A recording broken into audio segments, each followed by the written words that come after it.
Shock దగ్గర నుంచి ఇప్పటి వరకు చూసుకుంటుంటే మీరు అద్భుతమైన హిట్స్ ఇచ్చారు. అలాగే కొన్ని ఫ్లాప్స్ కూడా ఇచ్చారు.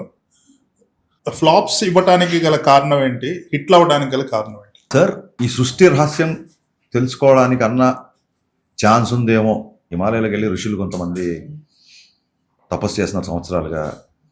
నాసా వాళ్ళు రాకెట్లు వేసుకొని తిరుగుతున్నారు యూనివర్స్ చుట్టూ. ఏంటి యూనివర్స్ యొక్క సీక్రెట్ అని. వాటికన్నా కొన్ని imaginary theories, big bang theory అని, ఆ థియరీ అని, ఈ థియరీ అని, ఎక్స్పోజన్ అని చాలా ఉన్నాయి.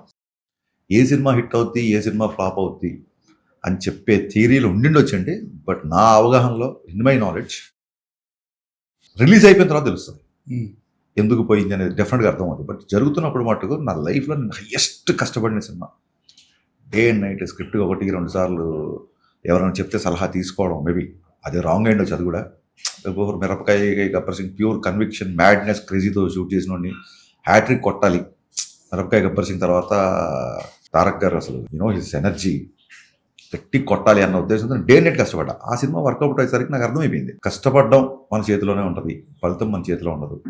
భగవద్గీతలో చెప్పినట్టు కర్మ సిద్ధాంతాన్ని నమ్మడం అప్పటి నుంచి అలవాటు చేసుకున్నాను.